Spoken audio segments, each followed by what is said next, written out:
Pak. Yan, eksena. Sige, wag pa.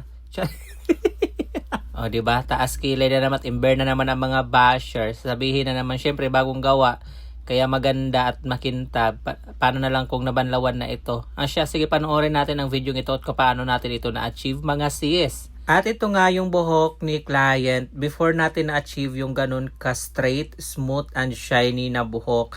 Sobrang dry, may pagka-damage yung mid to end ng kanyang buhok dahil sa paulit-ulit na pagkukulay. May history ito ng rebond pero matagal na, like 3 or 4 years na yung nakakalipas.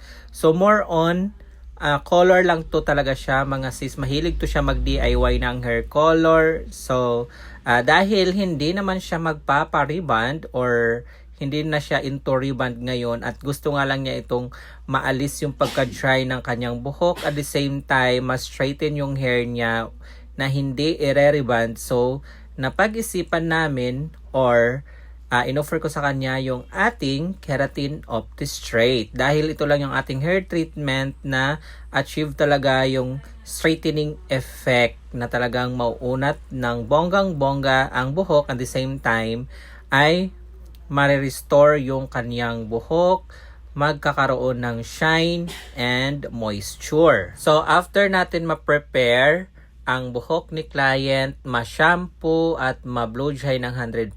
So ito, a-applyan na natin siya ngayon ng ating Keratin Opti-Straight. Bali yung ginamit ko na variant dito is blue variant.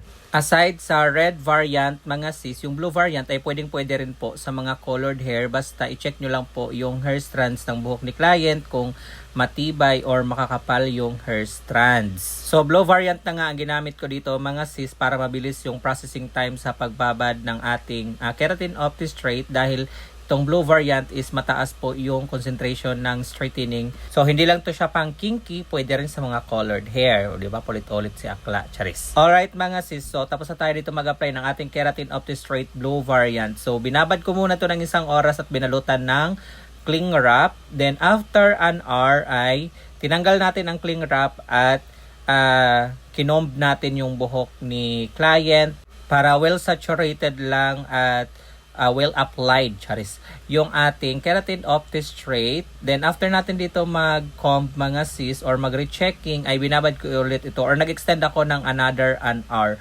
So meron kasi nagtatanong kung paano malalaman kung okay na ba yung ating pagkakababad, kung meron ba siyang basihan or strand testing when it comes sa Keratin Opti-Straight, kung pwede na ba siyang banlawan. Actually, mga sis, nagre-rely lang po ako sa oras ng babad. Kasi kahit na mag-extend tayo ng babad, like umabot siya ng 3 hours, okay lang po yun.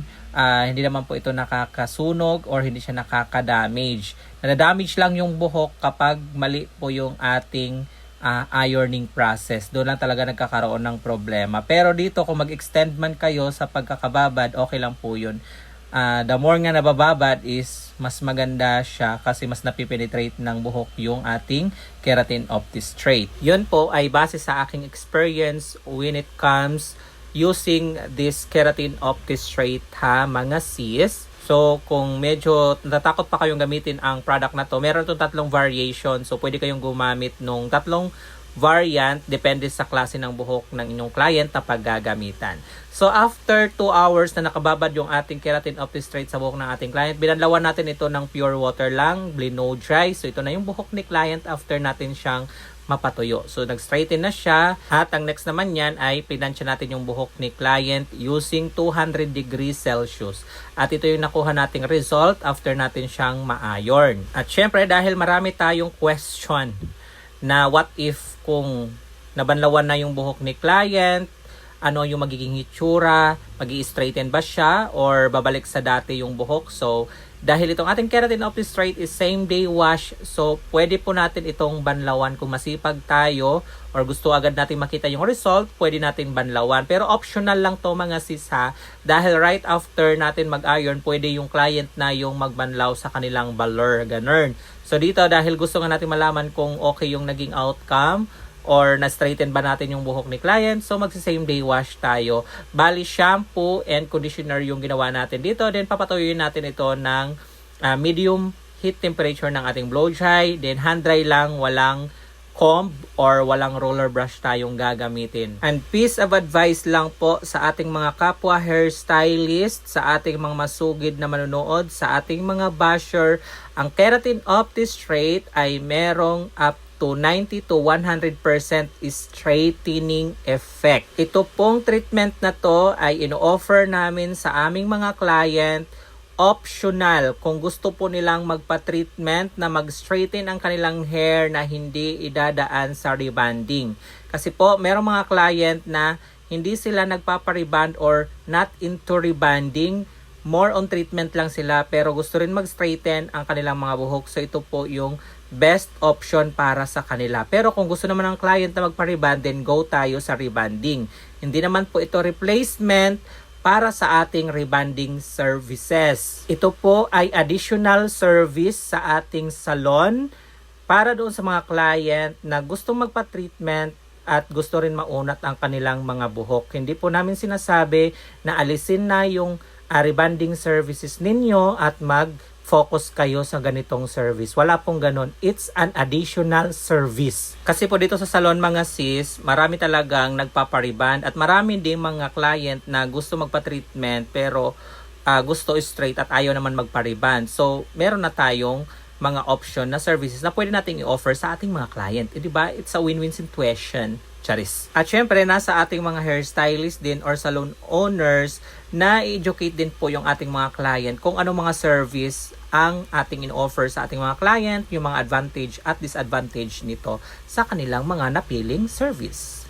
So, ayun na nga mga sis, tinalakan ko kayo at patapos na tayo dito mag-blow dry at kita nyo naman yung partial result. Actually, this is the final result na kasi nabanlawan na natin yung buhok ni client at talagang straight na straight siya, shiny and smooth ang buhok ni client. Kita nyo naman yung before niya kanina na talagang dry na dry at super juhaghag talaga. And apart from that, sa ating same day wash mga sis, so nagpa-update na rin tayo sa ating client na siya mismo yung nagbanlaw ng kanyang buhok at nagpasend tayo ng feedback kung ano yung naging result nung si client na yung nagbanlaw ng kanyang buhok. At ito na nga yung ating naging client's feedback after niyang ma-wash yung kanyang buhok. So basahin nyo na lang siya dyan dahil medyo mahaba-haba at maraming chika yan mga sis. At panoorin lang natin yung video ng kanyang hair nung nabanlawan na. So ito nga, 'di ba, ang ganda talaga ng naging outcome kahit nung napaliguan na mismo ni client yung kanyang buhok. Talagang plakadong plakado, shining, straight na straight. Kala mo parang salamin talaga. Charis.